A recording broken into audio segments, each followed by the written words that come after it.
In this video, you are going to learn how you can download photos and video from Instagram with your application completely free. In order for the download to be carried out, you must know that the account from which you are going to download must be public. The first thing we are going to do is go to Instagram application, and here we are going to look for the video that you want to download. What we are going to do is now to be copy the link here and copy link, and this now what we are going to do is go to our default browser.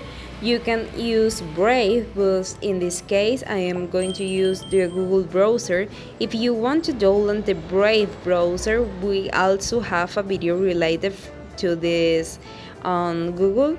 What I am going to place is InstaSave.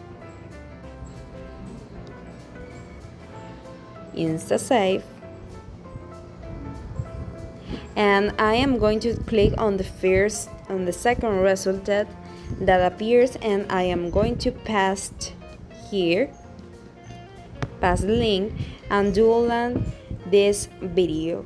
We will wait a few moments and the video will download and remain in your gallery.